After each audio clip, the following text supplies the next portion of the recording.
you're wasting your time living in your comfortable bubble that is actually creating more suffering than pleasure. But you're so used to suffering that you almost get accustomed to suffering to such a degree that you become blind to it. I think that's like a very toxic thing in our society, because most of us don't even follow our dreams anymore. Welcome to another episode of What It's Like to Be You. I'm Josh Levine, your host, and on this show I interview accurately typed guests about their experience as their Enneagram type. Today my guest is Bjarne, or Bjarne from Germany, and Bjarne is officially typed by Enneagrammer as social self-pres 8-wing 9 with 3 and 6 fixes, specifically 3-wing 2 and 6-wing 7. But Bjarne is potentially thinking that he's a 6, so we approach this interview as if he's an 8, just acknowledging that he's in a process of questioning. But we covered a lot of good core social self-pres 8 themes in this episode. For example, Bjarne's precocious awareness of power structures and exploitation and corruption, and his very early desire to be a force that can combat that, including early political aspirations and an awareness of kind of governance structures and the collective social self-pres holding environment. And we also talk about Bjarne's boundless reserves of energy and his motivation, which is massive, and how, especially with 8 and 3 fixes together, that combine, especially 3-wing 2, combines into a certain wanting to help people by helping them galvanize and get in touch with their own power and capacity, and a certain inherent in touchness with that in himself that he abides in. Finally, a couple other things around the importance of feeling autonomy and having freedom from being enslaved by the social culture and other things like that, as well as betrayal and the emotional impact on that. So lots of good 8 stuff in this episode.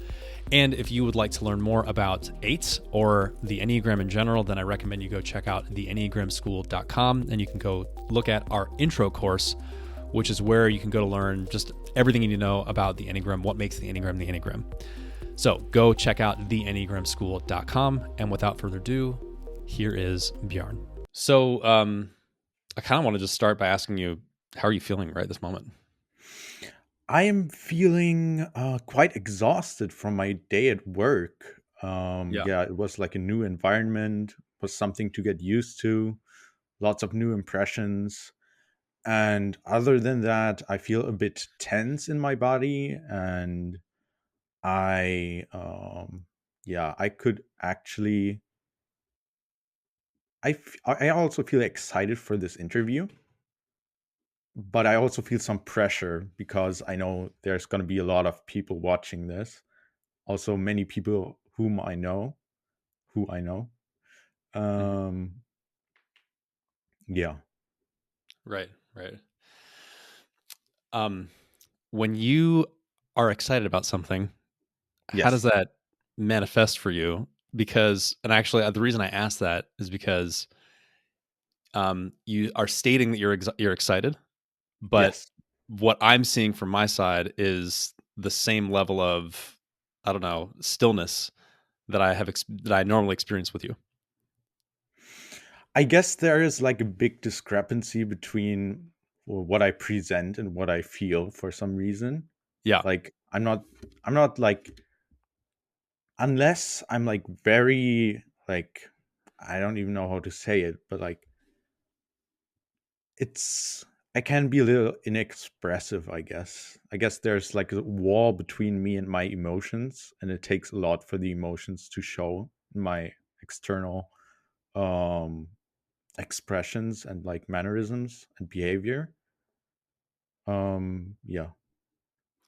When you say wall between you and your emotions, that's something that you've said before, actually, in our conversations. Yes. But is that experientially for yourself? Like it's hard for you to access your emotions, or just in terms of the wall between what you're feeling and what gets expressed to externally? I would say that I am actually quite in touch with my emotions if I want to be and if I decide to be, but I usually decide not to be, and I'm usually quite dissociated from them as a result of that. Yeah. Okay, yeah. That's a really interesting choice of word. Decide. Yes. to decide to be, what does it mean to decide to be or not to be in touch with your emotions? And how conscious is that choice? So think usually it's not very conscious. I'm like most of the time whenever I feel something negative pop up in my mind, I'm just like I don't care. I don't care. It doesn't matter. It doesn't matter. I don't need it. Like I don't need this to feel this emotion right now. Uh-huh. So I sort of just ignore it. But when I want to feel an emotion, then then I usually actually can. It's just I suppose I suppose I lack a little bit of consistency in that regard. Um, because I tend to um, repress negative emotions to such a degree that um, it sort of feels like there is this negative undertow within me that I don't express, and I'm trying to keep everything positive, but I cannot keep everything positive if I don't let the negative in either. You know what I mean? Yes. Yeah. So hearing some potentially nine wing stuff there. I know you're also in a state of potentially questioning your own type, but your official Yes. typing 8 wing 9, yeah. Yeah. Um, and also there's some body center stuff in what you're saying, like wanting to stay consistent, Yes. in a certain kind of feeling state or, however, whatever, yeah, whatever you might say there. And as we're wading into this territory of your own relationship with your emotional life, Yes. this idea of that you can exert your will to decide how in touch or not in touch you are with your emotional life, and a certain um, a desire to consciously control or modulate the intensity of your inner experience and to keep it within a Yes. certain amplitude. And so there's, I'm definitely hearing some nine stuff there, but also there's this like eight assertive willfulness around the like almost like the confidence that you can control it, that you can just let's see, suppress or cut off or decide not to pay attention or ignore an inner experience that you're having and then successfully do that. Yes, absolutely. Like if it's not useful to me, I'm just gonna cut it off most Uh-huh. of the time. And I very much see it through the lens of like, what can I actually achieve with this emotion? Like, is this useful to me? Can I make use of it? Does it suit the situation that I'm in? You know? And if it does not, then I'm like, goodbye. Yeah. And then so then what happens? What are you left feeling when you say goodbye? I guess the emotion is sort of still there, but it's like slumbering. It's like it's not actively in my conscious most of the time, and I just feel this restlessness. Yeah. Yeah. But then are you able to meet the situation with whatever the situation needs in quotes? I can meet the situation with whatever it needs, but I cannot meet whatever I might need, you know? It's Right. like Right, right. it's like I'm killing a part of myself to adapt to a situation. Yeah. That's Yes. okay. It's already like some really evocative eight language here, like killing a part of yourself, or the image that came to me was sort of putting in a box, just putting it in a box or compartmentalizing it away from my conscious experience, not Yes. even necessarily to deal with it later, but just it's just like a willingness to sever this piece of me for this moment so that I can show up. I don't know what's the so that I can show up. Can you finish that sentence?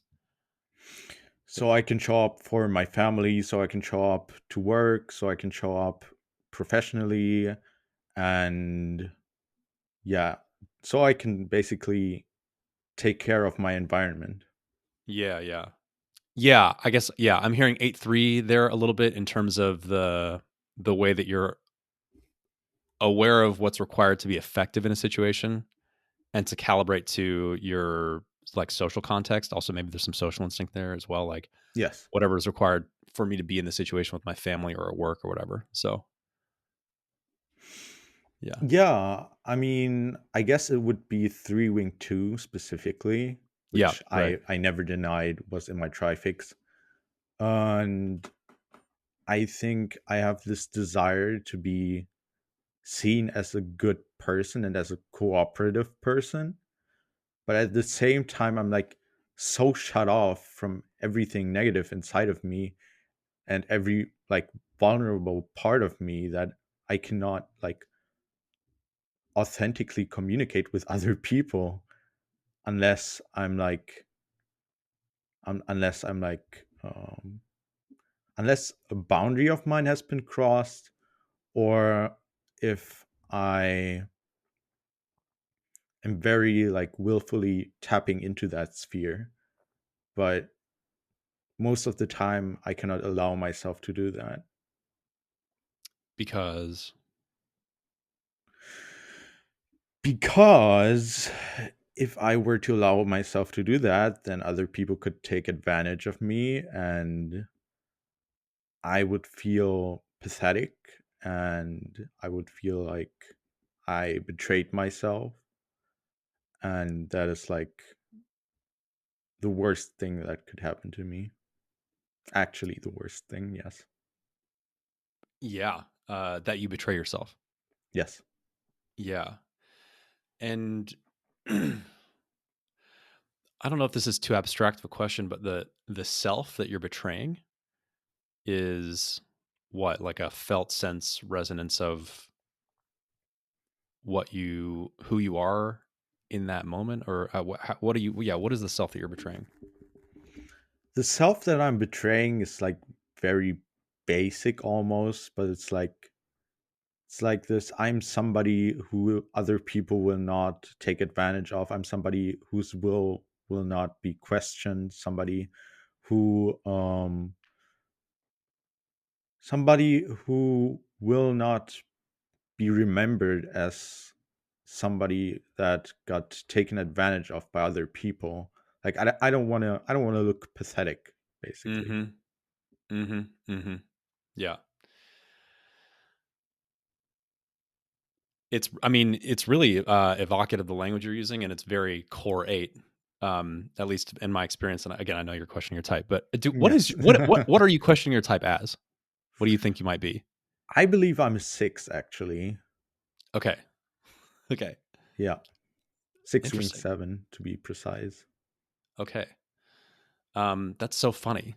Because no, it's often the other way around, that if you're a core 6, you think you're an 8. But what is your theory? Why do you think you're 6? I think I'm a 6 because I'm like very tense. I'm always tense. Like my emotions are very much like controlled by anxiety. Like anxiety is like in charge, very much in charge. And that is Uh-huh. not something that I would associate with 8. It's Uh-huh. much more like something I would associate with a head type. Uh-huh. What are you anxious about? So, what am I anxious about? I'm anxious of being taken advantage of. Yeah. I'm anxious about um what else am I being what else am I anxious of? Yeah, basically just being taken advantage of. Yeah. Like Yeah. that's quite literally it. What what what what comes to mind as like scenarios of being taken advantage of? What does it mean to be taken advantage of? So being taken advantage of is basically other people making fun of you or other people using you for pleasure against you, or not against your will, but like using you for pleasure at all. That's already like a no-go for me. Uh-huh. It's just something that I cannot comprehend. Being used or being objectified. I'm not somebody else's object, basically. Uh-huh. I'm a person, and I'm a person who has dignity, and this dignity won't be taken away from me because someone Right. else wants to take it. Yeah. It's making me think of this in our conversations you talked about how aware you are of corruption and structures of exploitation and power. Yes. And actually, I would love for you to just talk about that. Like, when did you start having an awareness of that, either for yourself or for kind of the culture or society at large? When did you start noticing the potential for exploitation?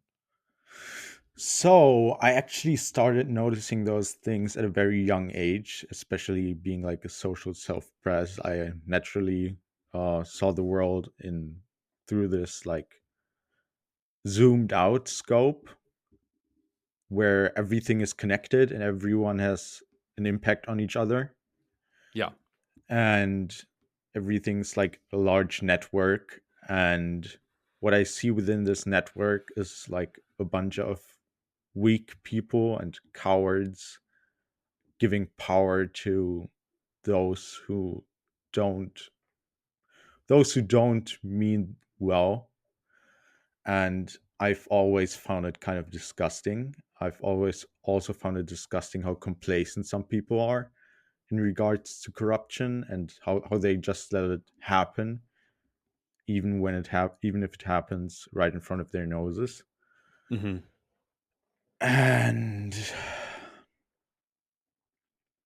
yeah, I cannot stand that.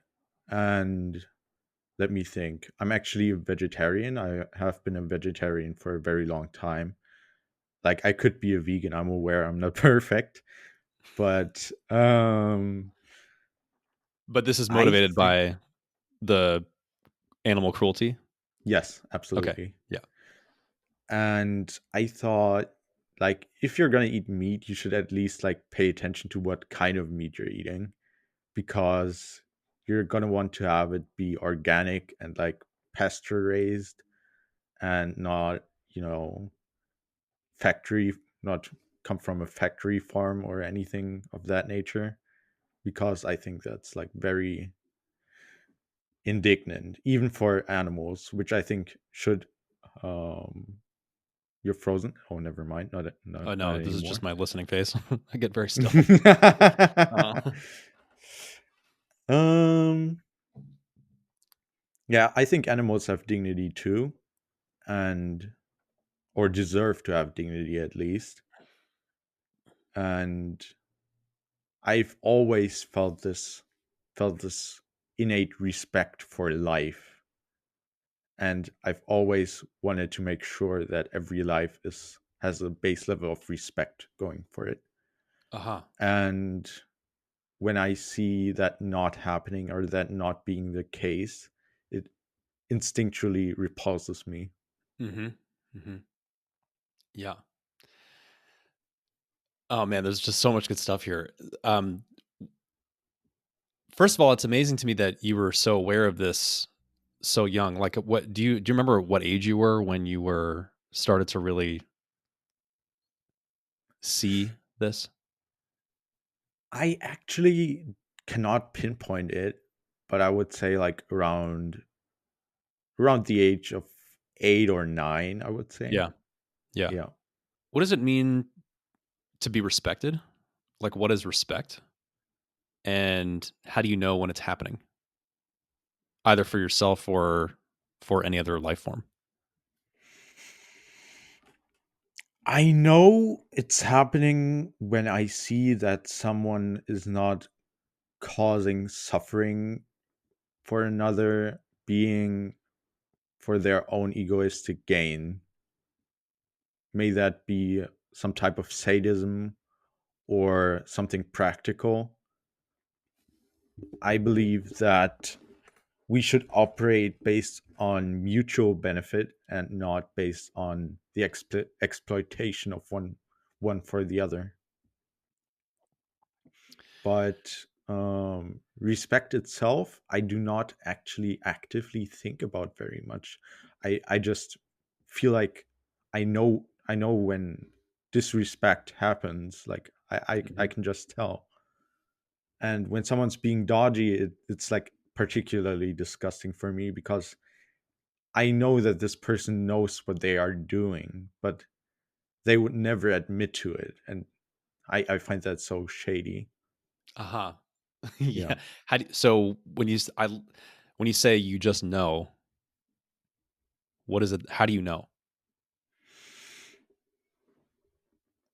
Oh man, you're hitting me with those difficult questions. Like, those are some hard questions. But I know when some I know when someone's being disrespectful if I can sense negative intent in them. Like, if Mhm. they say something in like a way that doesn't match the context, unless it were for a negative intent to be in their mind, then I'm just going to assume that it's there. Like, Mhm. this person is being disrespectful because they're having negative intent, Mhm. and they're actively trying to harm someone else for their own gain. Mhm. And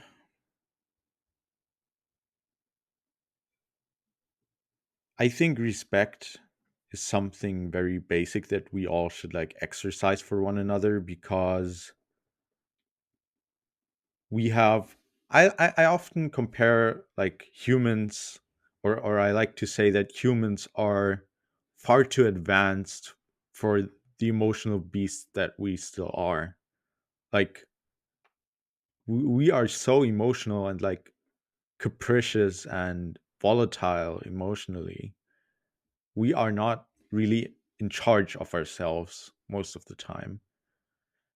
And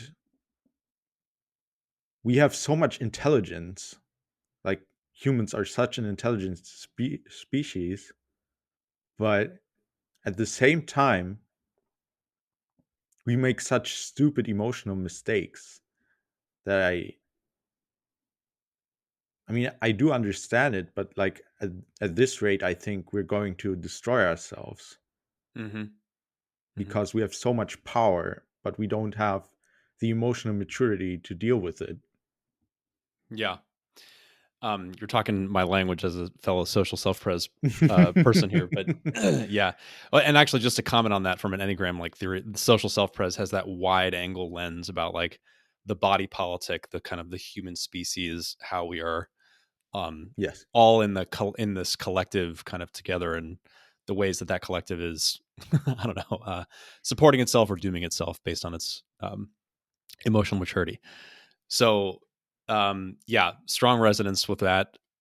Where I'm going with what you're saying is you mentioned how on some level there is a kind of consistent effort you have to maintain a certain emotional baseline stability.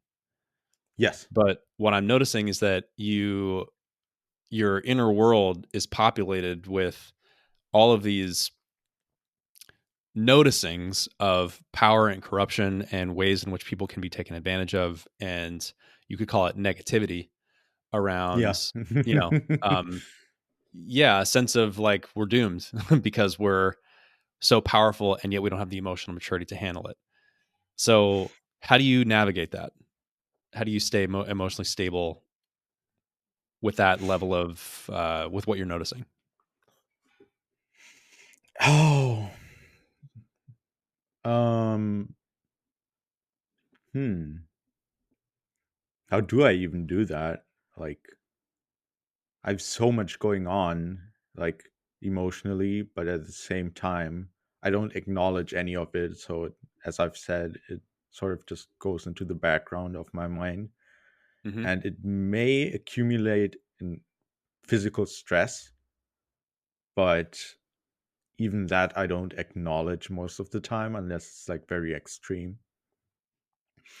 And I would say that I tend to navigate negativity by like compensating with personal goals.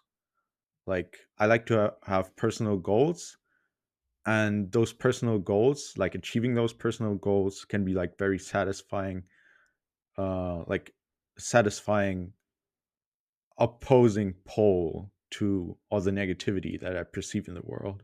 Uh huh. Yeah. Can you give me an example? What kind of personal goal? Like finding a job, to be specific, or acquiring something that I've wanted for a long time, or doing something with my friends, Mm-hmm. or deepening a friendship, deepening a relationship, such things. Mm-hmm. Mm-hmm. Yeah.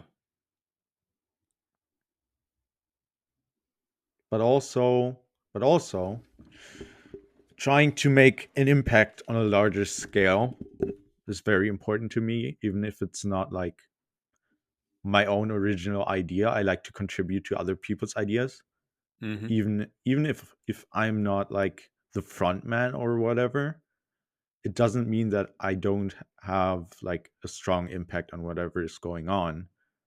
And I like to influence people and have like this I have like this idea that if I assist people in their goals, it's going to have made my life mattered more, Mm-hmm. because I've enriched so many people. I live through them. Like even if I die, I will have lived in their legacies, and my Mm-hmm. legacy will be a part of their legacy. Uh-huh. Uh-huh. Yeah, it's a beautiful sentiment, and it strikes me as very social. Also, what you're saying. Yeah. Um, yeah, something that really struck me about you when I was watching your typing video, and also when we spoke, Yes. is how strong your impulse is to help people see their power and value. And you have a 3-wing 2 fix, which Yes. makes sense. You know, that's that kind of life coach fix. Um, but actually, let me first in your typing self type or in your self questioning of your type, are you just reordering your fixes? Do you think the fixes are right? Yeah, I think the fixes are right. I Okay, just yeah. think the order isn't. Okay. So in terms of, you know, having 3-wing 2 fix and also having an 8-wing 9 fix, there's a certain kind of I want to I want to awaken other people's sense of their own strength and capacity. Yes, Yeah. absolutely. Um, can you talk more about that? Like, what is that? Let's see. What will people do with their awakened power, and um, why is that your gift to do that? I think it's my gift because I'm like not preoccupied with other things that more complacent people are, and I'm like very much focused on like gaining sense of significance for myself, and like the significance also lies within making other people aware of their power. And what I do with that power is obviously fight corruption Hmm. and help people realize that they can change much more, that even a single person can change much more than they might be aware of. Hmm. Like we have, through the internet alone, we have so much more power than any person in history before us. And I think it's important for people to realize this, because I think people get trapped in their own hamster wheels, and they keep repeating the same things over and over every day, and they don't realize that they could break out of their hamster wheel and actually change their lives dramatically, and the lives of others as well. Hmm. So, on this vein of helping people awaken their sense of strength and capacity, Yes. one of the things you mentioned is that it's a pet peeve of yours when people ask too much for reassurance. Yes. Can you talk about that? What is that pet peeve? What irks you about that?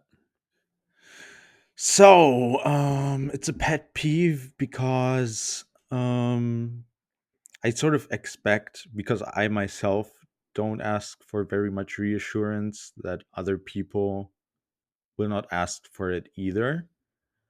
But even if I can like take people asking for some reassurance, it's like it gets annoying the third time, it gets annoying if it happens incessantly, because at some point I feel like the person isn't even listening to me anymore. They just want to be calmed down, and I feel like they should calm themselves down by listening to me and actually following the steps that I'm proposing. Right. Like, That's just okay. I know what you're saying, and I relate. uh, yeah. So at some point, like asking for some reassurance is okay, but there's a threshold after which it just becomes um, too much, where essentially um, I'm fascinated by your interpretation of it. I guess what you're saying is it's like you asked for reassurance and then I gave it to you, and that should have been enough to sort of calm you down and help you get back in control, or I don't know, back into feeling your own strength, I guess. yes. And then when that didn't land for you, or when you couldn't locate your own strength and you kept asking for reassurance, then it kind of it almost exposes that as a almost character flaw, or this maybe is too strong of a word. Yeah, is that too strong of a word? Yeah, I would say it's too strong of a word. Okay, Like, I think a more adequate term would be like something neurotic, like a neurosis of neurosis. sorts. Yeah. Yeah. Okay, that makes sense. Um, do you ever have a need for reassurance yourself? I mean, like, if it's about like a method that if I'm like under like a lot of stress and someone explained how to do something to me, but I did not fully register it because my mind wasn't like fully absorbing it the first time, then yes, I can actually need reassurance myself. But I don't need reassurance in my character. Like, I already know what I want out of life, and I know how to get it, and I know how to pursue my goals. Those things are not the problem, um, which is like the problem for many people, because most people are very like averse to taking risks, and because of that they never achieve the freedom that they so much desire. Mm-hmm. And you experience yourself as being willing to take risks? Absolutely. Yeah. Um, is it say more? What kind of? Can you give me an example? Well, sure, like financial risks, for instance, or um, risks that I'm not sure I should talk about. Okay. Well, okay, okay, let's say I like to talk about topics that are pretty niche, or niche. Is it pronounced niche or niche? Oh, Niche. excuse me. Yeah, that's okay. And yeah, I like to talk about taboo topics, and it can make me unpopular among certain groups of people. And I'm willing to take those risks to be myself. But I'm also like willing, if it were not for my mental illness, I would actually just have moved into a one room apartment, and I would have started a business of my own, and I would have grinded all day and all night just to get where I want to be. Like, I'm that much of like an ambitious person deep down, and that much identified with where I'm going in my life and my destiny. Mhm. And I don't know where it comes from. Like, it's something intrinsic. I guess it might be genes, it might be that I was raised in a particular way, but or a combination of both. But it's very frustrating for me to not be able to just go through life and take all those immense risks that I actually think are very essential to actually get anywhere in life and like advance in life and not just be a slave to the system. Um, yeah, Not be a slave to the system. That's, I mean, that's a really adjacent phrase to an important 8 word, which is autonomy. And you've used the word freedom a couple times as well. Um, yes. so I guess let me just reflect on what you said, and then I'll kind of ask the question. So, first of all, I found it really interesting that you went to social risk when I posed that question, like the risk of introducing a niche topic or saying something taboo or controversial in a context when you're not assured in advance that it's going to be accepted. Just that is a kind of risk, right? And Yes. as a social type, the awareness that that's a kind of risk, and then that just that the fact that that's where your mind went is just, oh, that's interesting. As a social type, that's where your mind went. But then the other risk that you talked about is the kind of risk where you choose and kind of like commit to a goal or a vision of your life, and then you actually pour your life force into it Yes. and make it happen. And the risk of betting on yourself, you could say. Yeah. Um, let's see. And the kind of the juice that's worth that squeeze is freedom, autonomy. It's like it's not having to be a slave anymore to the system. Yes. And so, can you talk about what is what is the nature of this enslavement prior to accessing that freedom, and then what do you get on the other side?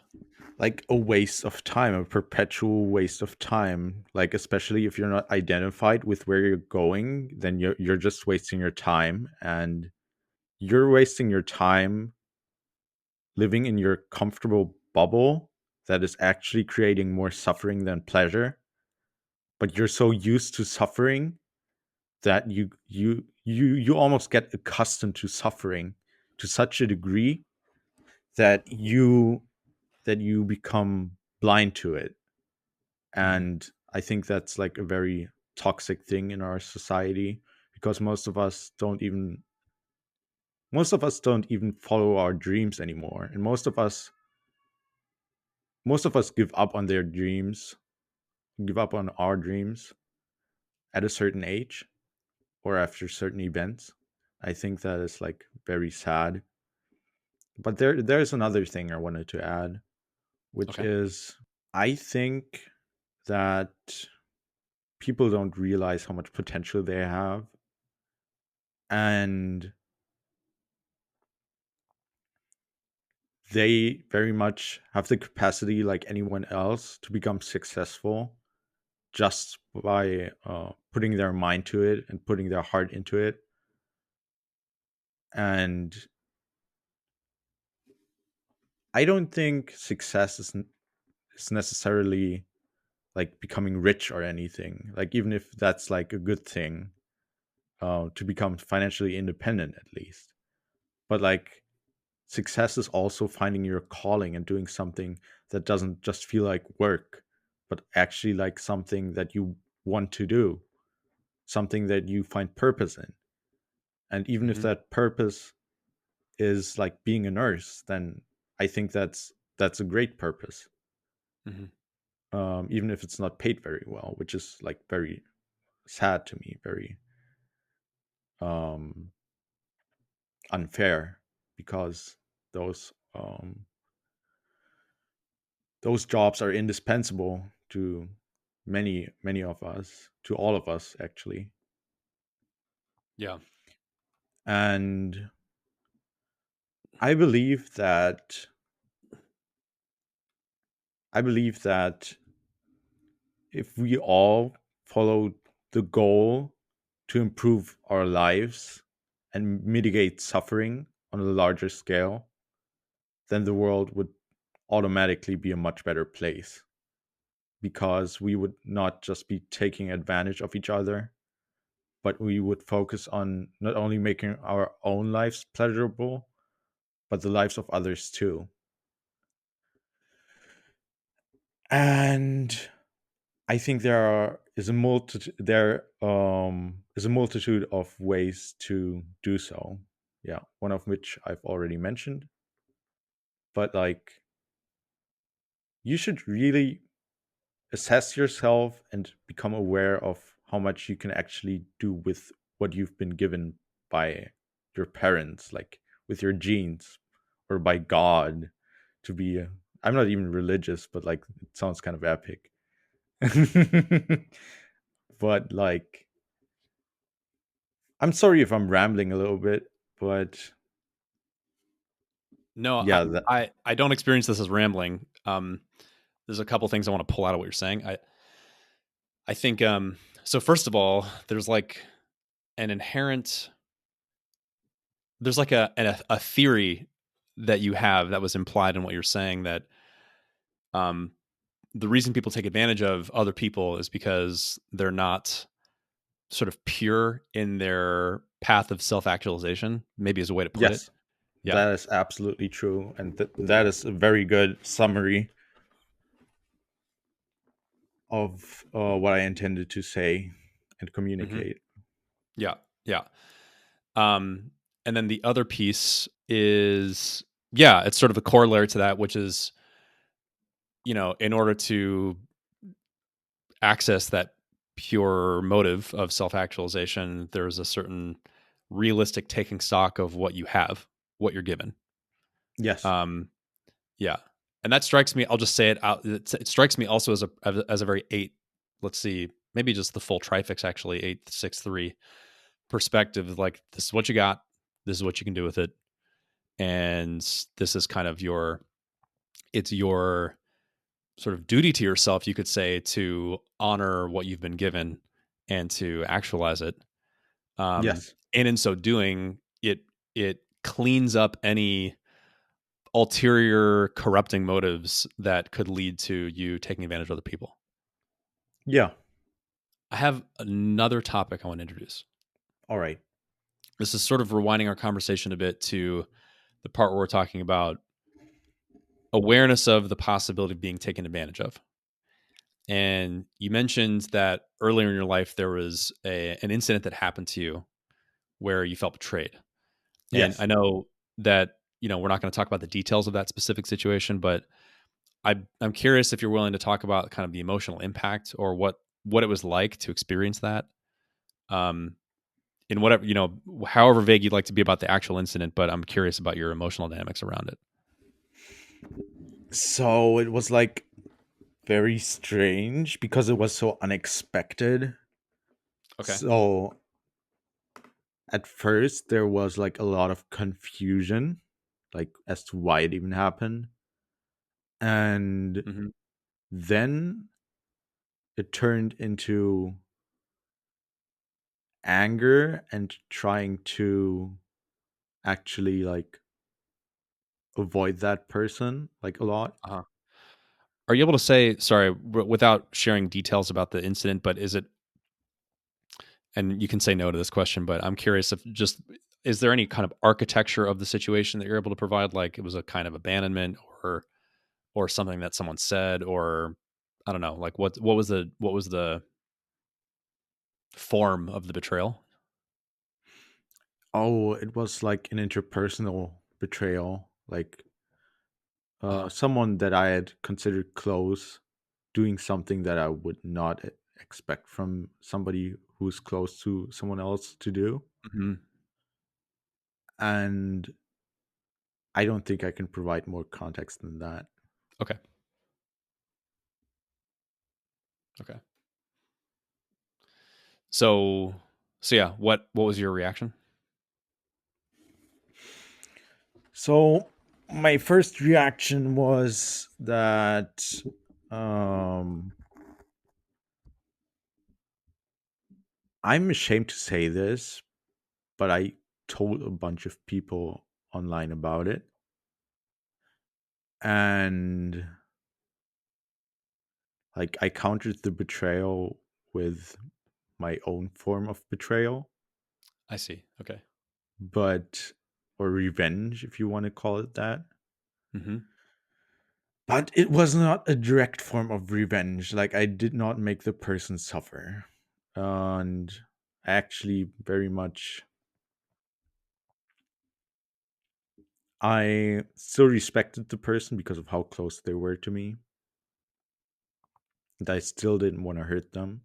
So I kept the hurt to myself for the most part, except for online. Mm-hmm.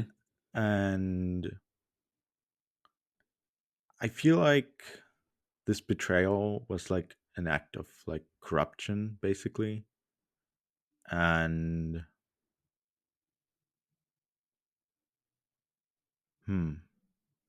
I think that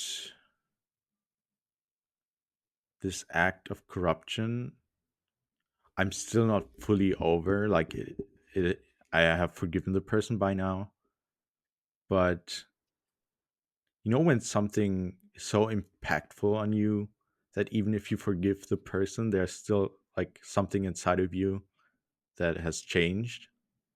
Yes. Yeah. Mm-hmm. When you say you were ashamed of kind of posting it on social media or sharing with your friends, Yes. is the shame just because retribution or revenge is not in your values, or was it more in a like let's see, where I went with that was I was wondering if the shame was about um ex- telling other people, exposing a part of you that could be hurt. I think it was a mixture of both. Yeah, it was a mixture of both. Okay. Yeah. Like sort of accidentally exposing your vulnerability or something like that. That for one, Yeah. and also because I feel like it's such a weak move to do that instead of like directly confronting the person that betrayed you. And I don't know, I still don't understand why I acted the way I did about it. Mm-hmm. But now it cannot be undone, it cannot be redone. Mm-hmm. So I'm over it, but Mm-hmm. it has still changed me lastingly. Mm-hmm. How has it changed you?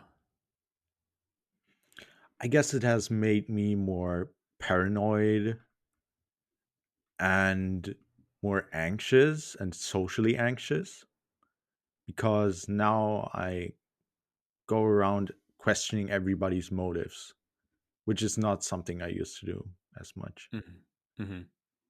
Yeah. Yeah. So there's a preemptive, self-protecting skepticism. Yes, absolutely. Yeah. So I guess what I'm wondering is, are you interested in having that shift, or have you kind of accepted the change and that's just where you're at now? Um, I think I would like for it to be changed, but I don't think it's possible anymore. Like I know how deep it is within me now. Mm-hmm. And that that wound is not even a wound anymore. It's a scar by now.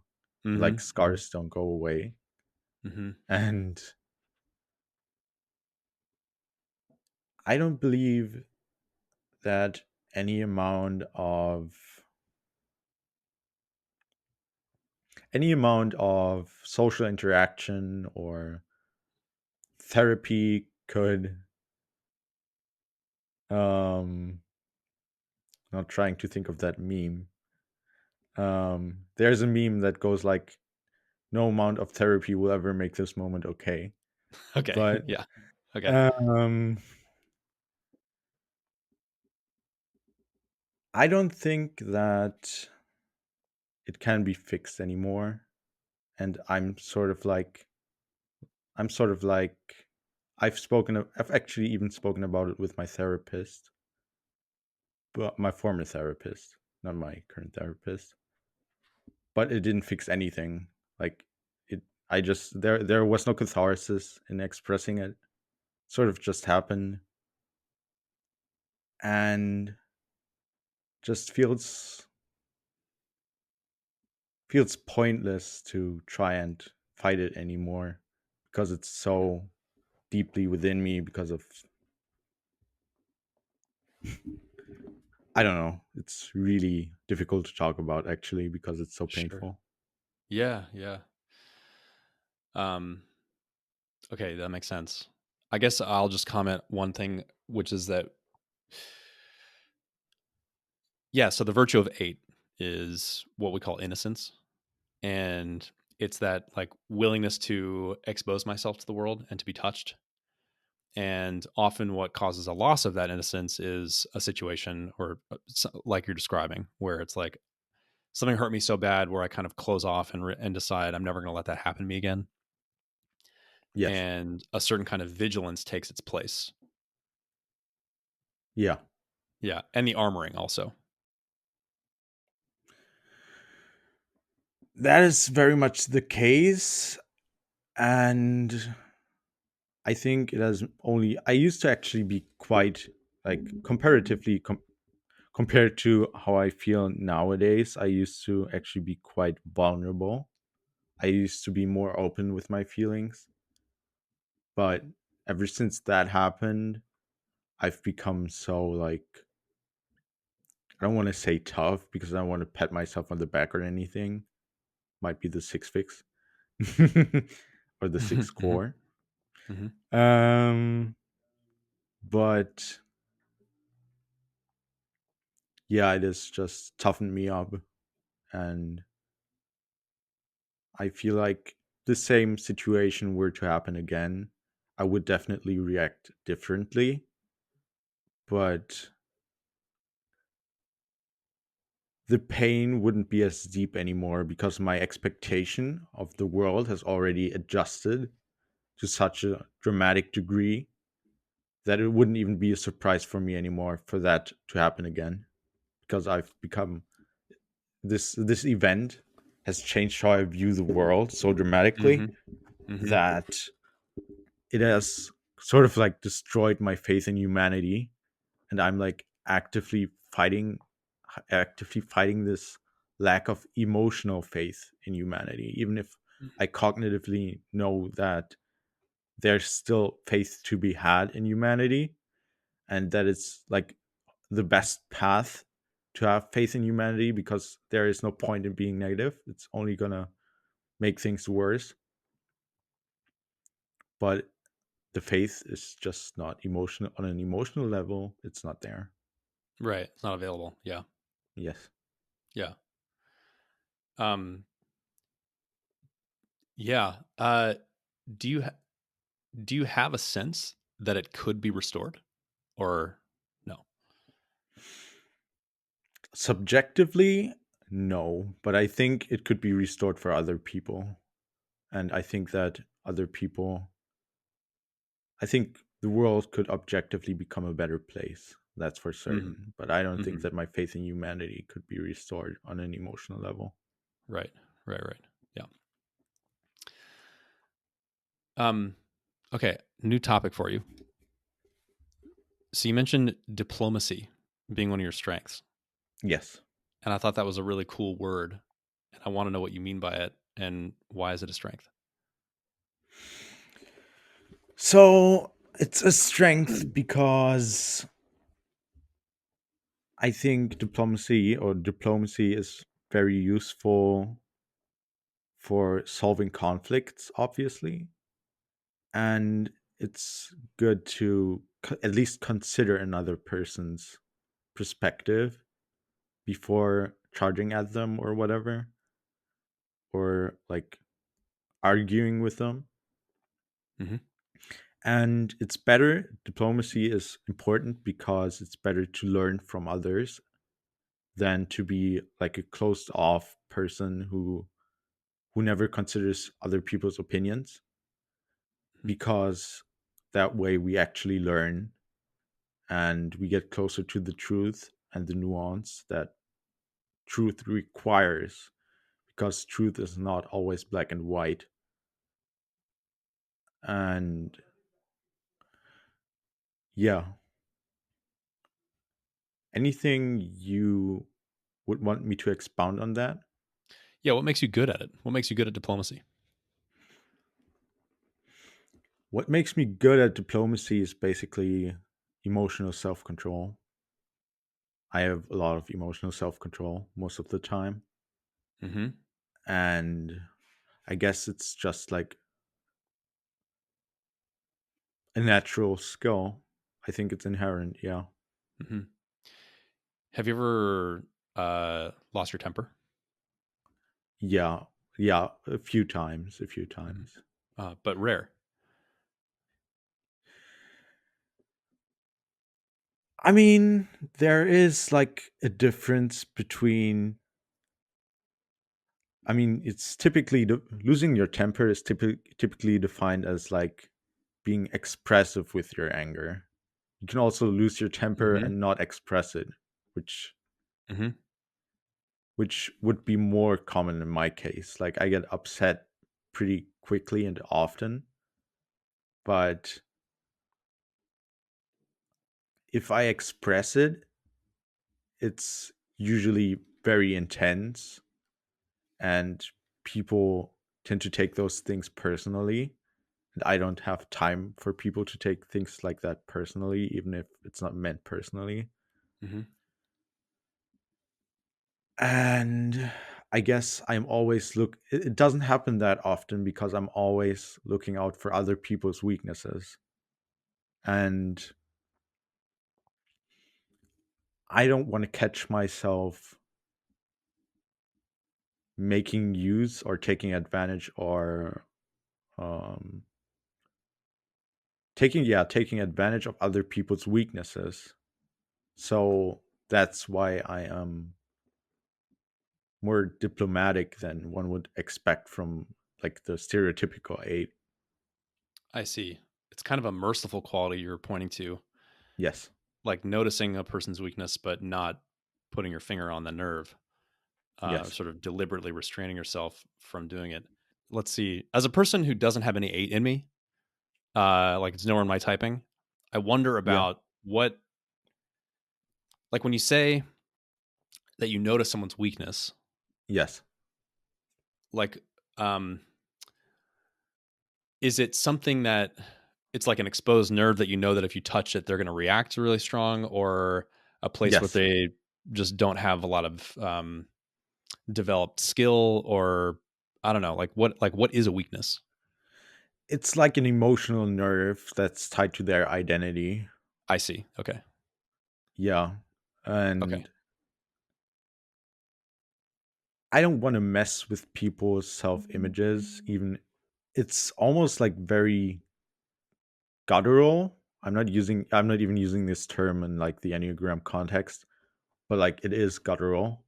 And I just feel on an emotional level if another person is going to react negatively to what I have to say. And that is Hmm. sort of where both 8 and 6 come in Right. because Yeah. I have I can sense their weakness, and at the same Hmm. time I'm like I want to be I want to be cooperative and cautious Hmm.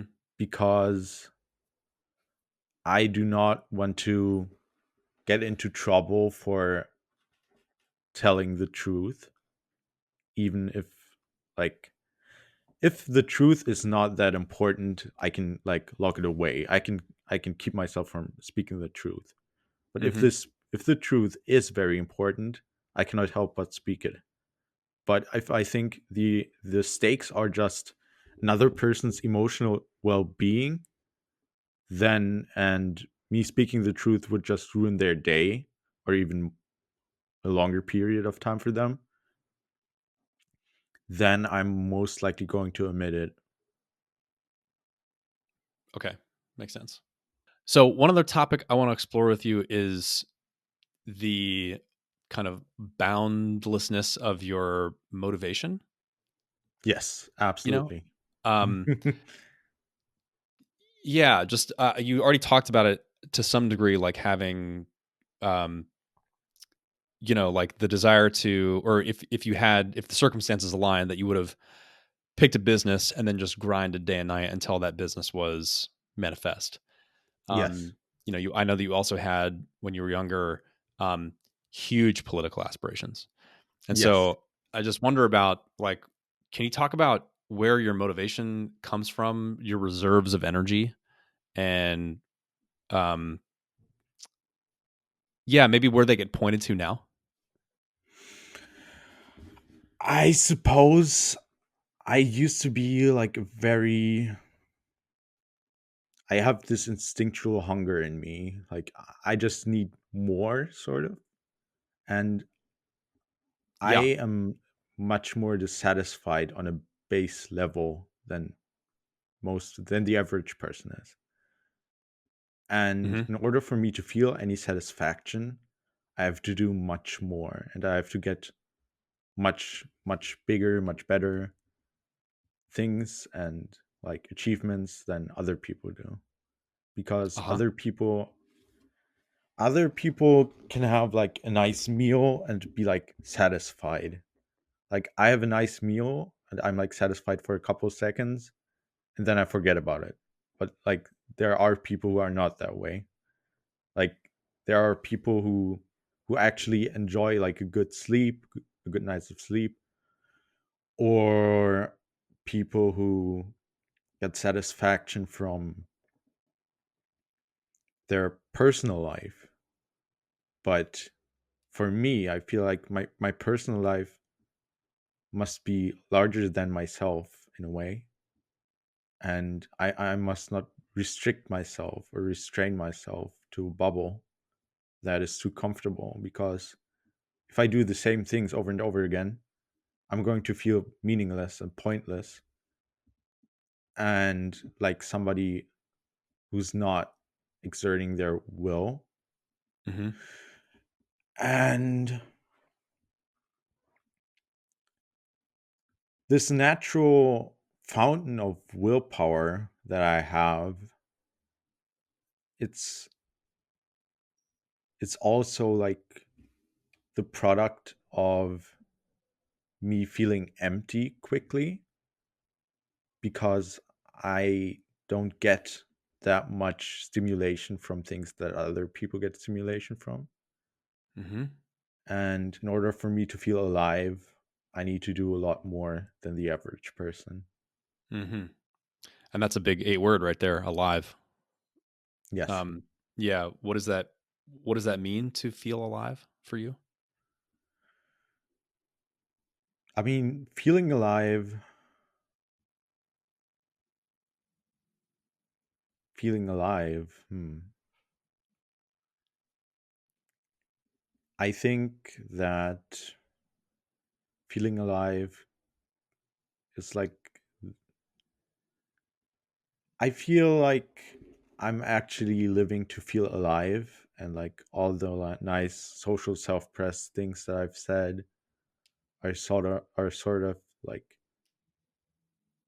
the things I want to do while feeling alive so that my aliveness has a good purpose.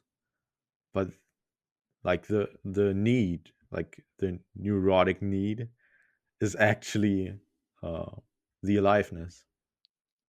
There you go. Yeah, that's a powerful statement right there. Yeah. And I keep doing the disclaimer because I know you're in this type questioning thing. So for 8, if you are core 8, then the aliveness thing is, aliveness is the essential quality of type 8. And the way that the 8 structure tends to work is that, we lose touch with our essential quality and then we try to like manufacture our essential quality through the personality. So for me as a type 3, losing touch with essential value and then trying to create a sense of value in myself by achieving, by earning admiration, etc. And 8 has this pattern of sort of, well, you actually described it very beautifully earlier on, kind of like compartmentalizing my inner sensory and emotional world and kind of dulling myself.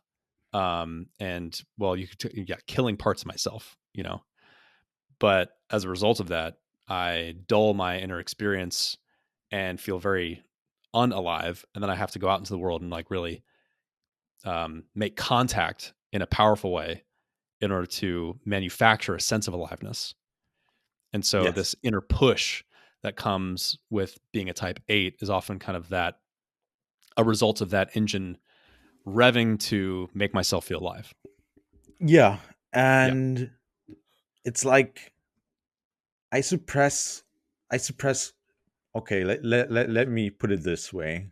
Mhm. I suppress all of my negative emotions for people around me who I consider weak in those situations, who consider these moments much more valuable than I do on a basic level, Mhm. Mhm. because it is what actually defines their life. And I don't Mhm. want to accept that this is what defines my life. Mhm. So Mhm. so I reduce the emotionality there and save it for moments that actually matter. I know that this is like I know that this is can be like a toxic trait because you repress so much emotion that people cannot really get to you and feel misunderstood. But I just have this need to point myself into the direction, or like push myself into the direction of significance and like expansiveness and Yes. Yes. Yeah. the things that really matter, where I can absorb as much space as possible, Uh-huh. Mhm. which I actually don't I don't get like a lot from like personal drama. It just doesn't do anything for me. I know some people who um, get high off of personal drama, but it's like nothing to me, and I need everything to be grand and like on a big stage, basically, Mhm. for those things to matter. Mhm. And not to say that I don't have loved ones, because I obviously do. I just wish that they could realize that their lives could also be much greater, and that they don't have to suffer for the rest of their lives, at least not for the majority of the rest of their lives. Mhm. You said the phrase that I wrote down that really struck me, where around what you just described, and it was like an inner wish to redistribute. This is your phrase, to redistribute my motivation into other people and excite them into action. Yes. Which I love that phrase, and it's I mean that's kind of the galvanizing energy of eight, and it's the sense of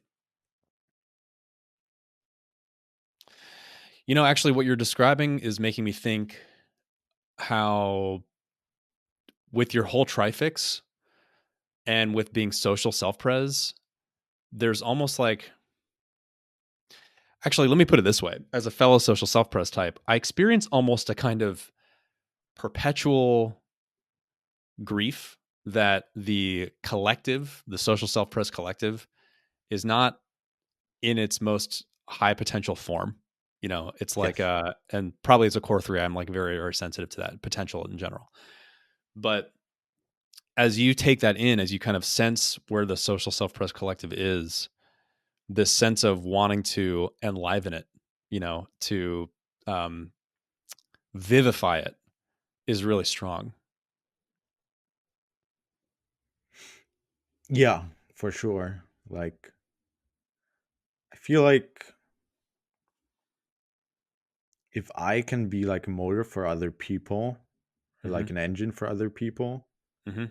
then that motivates me back, and I can like ping off of that, and it makes me even go even harder into that. Hmm. So I can like expand infinitely if I put my mind to it. At least that's how it feels. Yeah. Yeah. Um, do you get tired? I do get tired actually, but I don't like to admit it. Right. Yeah. And Mm. and yeah, I get physically tired, but also like I get mentally stressed out. I have like the limitations of a human being. I just don't like to acknowledge them. And Mhm. I don't get tired quickly if I'm passionate about something, Right. which Right. which is when I can go on forever, basically. Like I'm the type of person that has the most stamina of anybody if he's like really invested in something. Yeah, that tracks. Um, you know what I was thinking too, just as you're talking, is how important it is for eights to feel met by another life force, or to experience life force that isn't just coming from me. Like, you're expressing this kind of wish to be an engine or a motor for people. It's almost like, yeah, use me, like, like, be inspired by my energy, take it, and like, go forth and prosper. But also, I'm wondering about the experience. Like, do you have the experience of when you meet someone else who is already on fire with their own passion and life force? What impact does that have on you? I think it depends on how they express that life force, because there are different ways of expressing that. But I think it almost makes me thrilled to be in the same space as them and like Right. Yeah. excited. Yeah. Right. Yeah. And it makes me want to either compete or collaborate with them. Yeah. Right. Yeah. Yeah. That makes sense. Yeah. Yeah. Yeah. So, okay. So I'm noticing the time. I'm wondering if there's anything that we haven't covered that you want to hit about yourself. I think there is this misconception that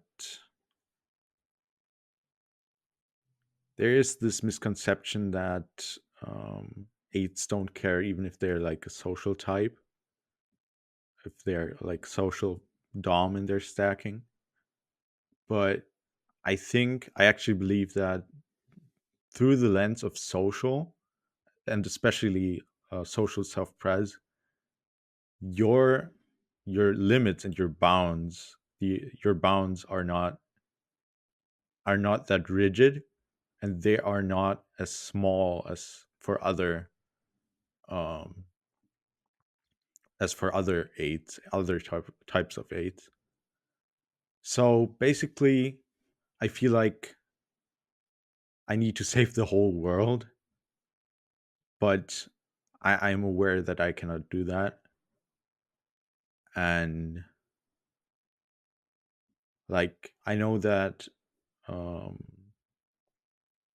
I know that other aides, like Emeka, for instance, has said that he doesn't care if someone is not in their circle, but like my circle doesn't have any limits. Like I'm willing Yeah. to Right. Yeah. take Yeah. anybody into my circle.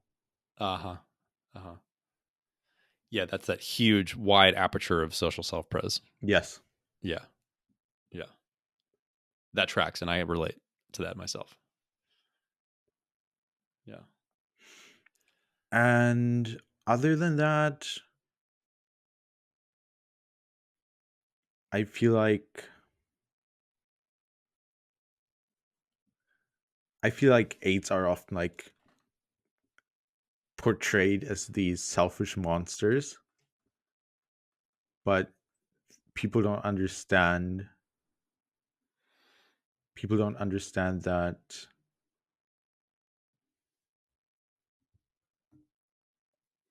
most of us are just normal human beings. Like we are not out to exploit you. Like I personally am disgusted by the thought of exploiting someone else. And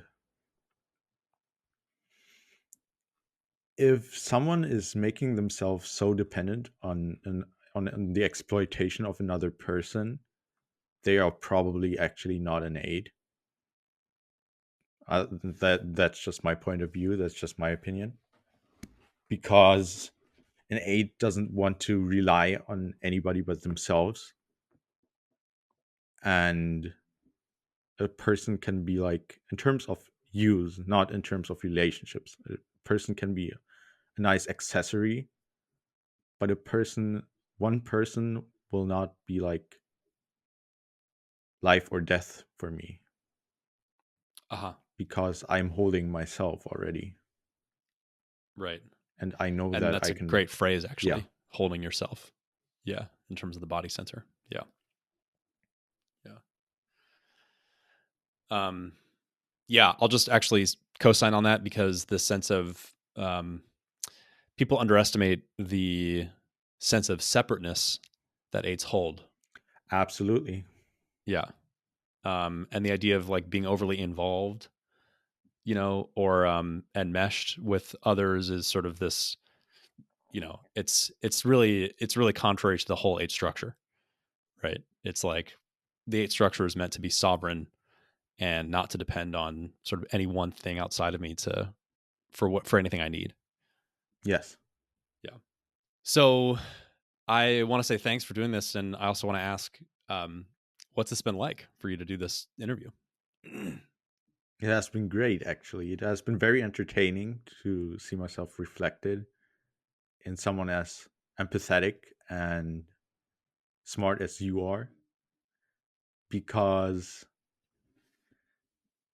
because no, I actually mean this. And I know it's like very over the top, but I actually mean it.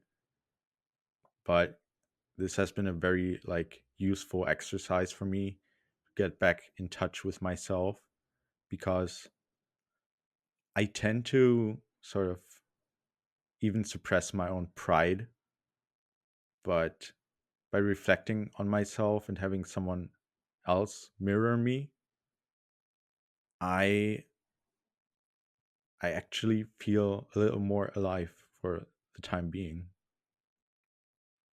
Cool. Yeah, a little heart pump for you there. I also wanted to thank you for, I know you're,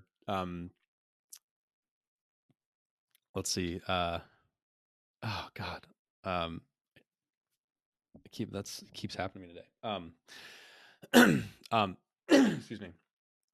I also wanted to thank you for being willing to reflect on yourself, potentially as an eight, with all my questions.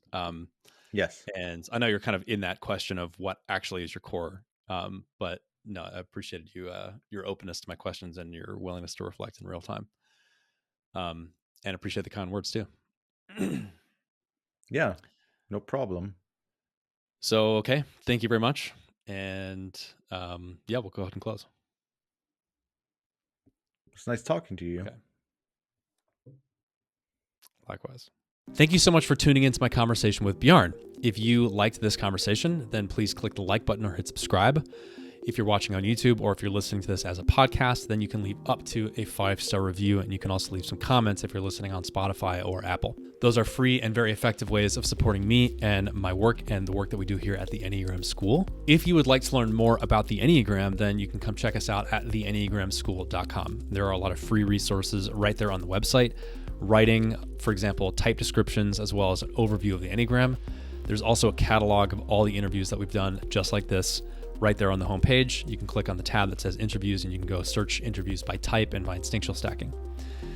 Also, we have an intro course, which I plugged in the beginning, but that's a great place to start if you want to just learn what makes the Enneagram, why the Enneagram works, what are the fundamental concepts that build into the coherent structure that it is, and also deep dives on all the 9 types. So that's great for beginners if you're on-ramping, or if you're an advanced student, you'd like a refresher on the basics. Finally, this podcast, What It's Like to Be You, is a part of a larger collective of creatives, and I'd like to plug a couple other things. So we have a new podcast called House of Enneagram that is a more kind of collective, collaborative, chit-chat radio talk show kind of podcast with a rotating cast of Enneagram experts talking about applications of the Enneagram in arts and politics and culture and TV, as well as exploring different niche aspects of the Enneagram as well. And also, we have another podcast called Synsomnia that explores the relationship between dreams and the unconscious and the Enneagram, as well as our typing team, typing experts at enneagrammer.com. And you can go check out their typing services and their members area, where you can watch them make typing distinctions in real time by watching celebrities on YouTube. So lots of good stuff in our content universe. Please go check all that out. And if you think that you're a good candidate to be interviewed on this show, then I would love to hear from you. You can just contact me right through the Enneagram School contact form, Preference specifically goes to people who've been officially typed by the typing team at Enneagrammer. And once again, you can go check them out at enneagrammer.com. All the links will be in the show notes. Thank you very much, and I will see you next time.